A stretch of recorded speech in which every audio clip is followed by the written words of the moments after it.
by the Committee for Perth, and FACTBase is a joint venture research program between the University of Western Australia and the Committee for Perth, and it's resulted in more than 75 pieces of research on the many issues facing Perth, and all of the reports are available to download from our website.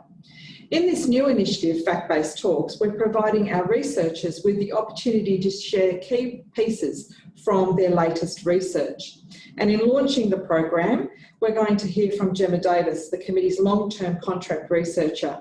Gemma will give a 10-minute presentation on the FACTBase Special Report, Perth as a Region of 2 million people.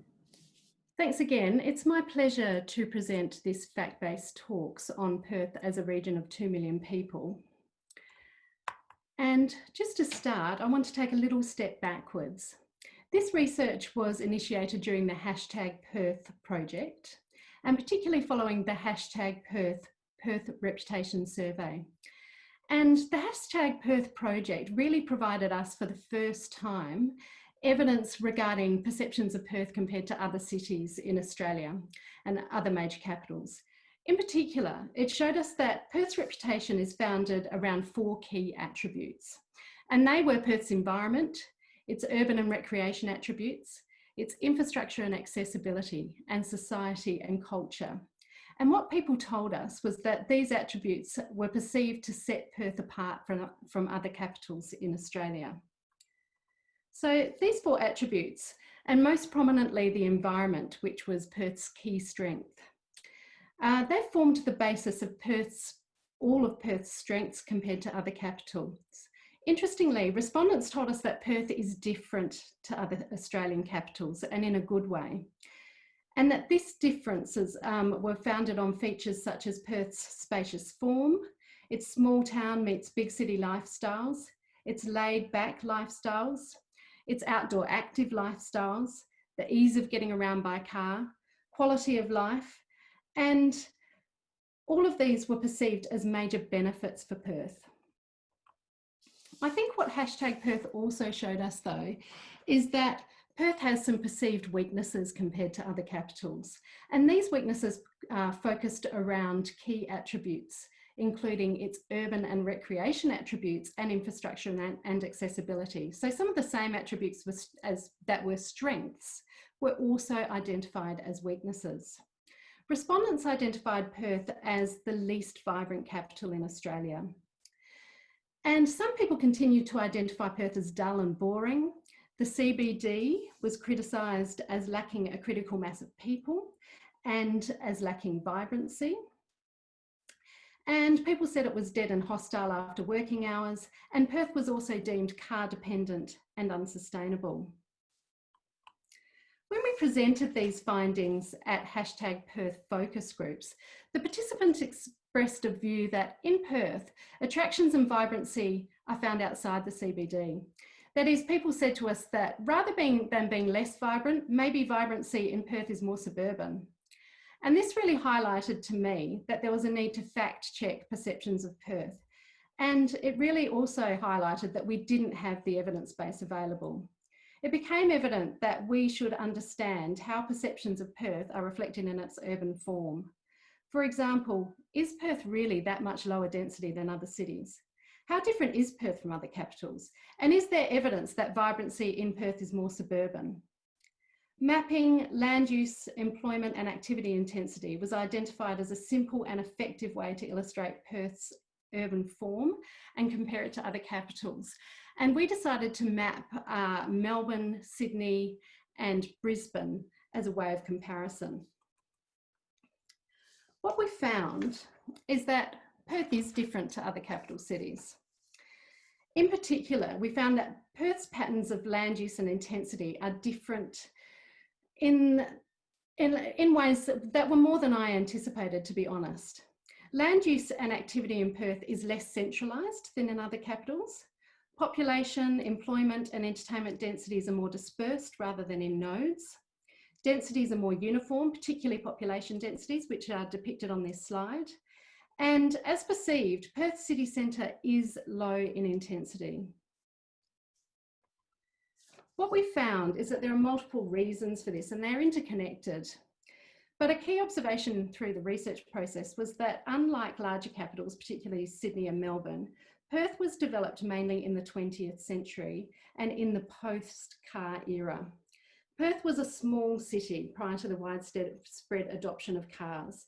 Therefore, Perth never developed the high-intensity, walkable, public transport-oriented cores that were dominant in other cities in the earliest 20th century. And if you look at the graph, you can see that Perth had a population well under 1 million, while Melbourne and Sydney had a population well over 1 million in the 1940s, when car ownership really took off. As a result, Perth grew as a motor vehicle-based city. It was relatively small. It had few topographical constraints, and it had a planning approach that really was mainly designed to facilitate community preferences for low-density suburban lifestyles. So, looking at differences in urban form in more detail, population densities in the 4 capital cities illustrate Perth's low and uniform residential densities compared to other cities. As you can see on the slide, Perth has the lowest peak and median densities, and patterns of density, of population density in Perth are very different to the other capitals, which exhibit a peak in the city centre with densities graduating outwards. So by comparison, Perth's population peak density is not in the city centre. It is in Chewett Hill, Scarborough and Innaloo W, which are middle northern suburbs in residential infill areas. Perth city centre SA2 reported the 6th highest population density in the region, and the inner urban core was significantly lower in population density than other capitals, particularly Sydney and Melbourne, so for every 3 and 3.5 people living in inner urban core of Sydney and Melbourne, there is 1 person living in inner urban Perth. Employment densities show some similar characteristics in that employment densities in Perth are lower, they're less centralised and they're more dispersed than in other capitals. We've called them before centralised dispersed, which is something that really rose out of Get a Move On. This is further illustrated when you look at employment densities in the inner urban core of each city and in the top 5 employment areas outside the city centre SA2s. In Perth, this is dominated by middle urban industrial areas such as Osborne Park, O'Connor, Malaga and Canning Vale, rather than in the inner urban employment and mixed-use SA2s, which dominate the top 5 in other capitals. And you'll see in Melbourne places like Docklands, South Bank, South Melbourne and Fitzroy, and similarly in Brisbane, Fortitude Valley and South Brisbane, for example. Something else we really wanted to examine were patterns of vibrancy in Perth in response to this idea that vibrancy in Perth is more suburban. And key to understanding vibrancy was understanding mixed-use development. This is the type of land use and activities that generate 24-hour street life, and academic research really told us that successful, vibrant mixed-use developments tend to be high in intensities of activities like office employment, high intensity residential, food and accommodation, retail, arts and recreation, and walkable public transport oriented streets. So what we did is we combined the weighted densities of each of these activities and calculated a mixed use intensity score for each SA2 in each capital city. As you can see from the maps, we once again sort of found that Perth's mixed use areas are low intensity and they're very dispersed compared to other capitals. They're also low density rather than in high intensity nodes. So the research also showed that Perth lacks SA2s which combine high intensity commercial development with high intensity residential uses. So this is shown in the table on the slide, which shows correlations between high intensity land uses and activities. So it illustrates that there is no to low synergy between high intensity residential uses in Perth and higher intensity employment or public transport uses.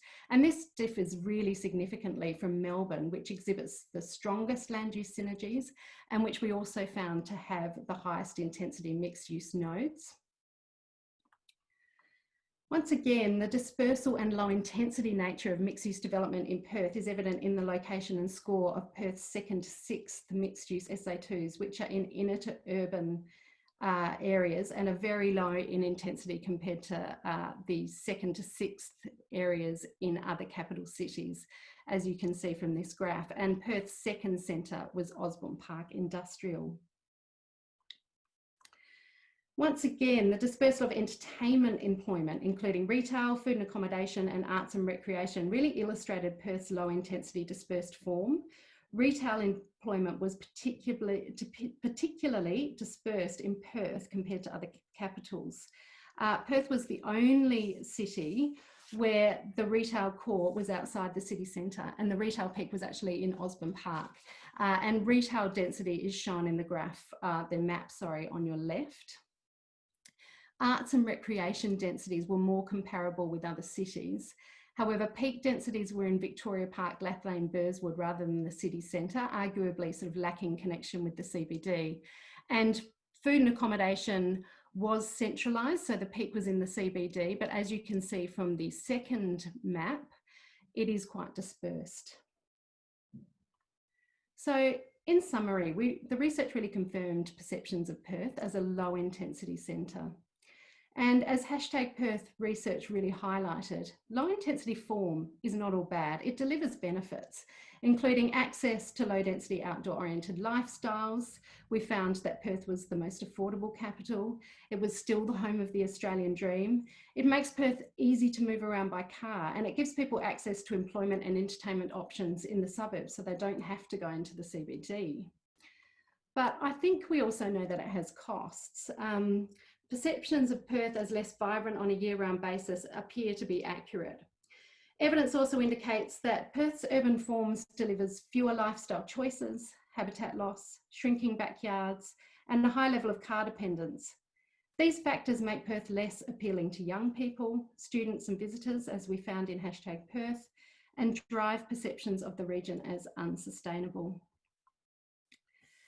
So, really, this research is about providing a baseline perspective or baseline evidence from which we can move forward.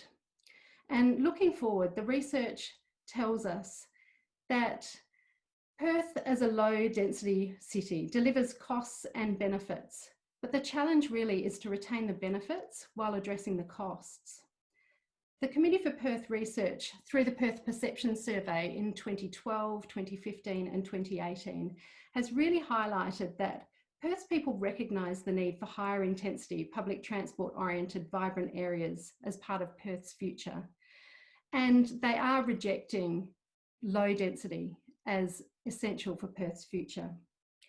The question for the future really is, what form should these high density areas take? For example, should we be focusing high intensity on a small number of hubs? Or should we continue the current process of uniform consolidation? Should we focus first on the city centre as the primary mixed-use employment centre? Or will higher density really even matter post-COVID-19?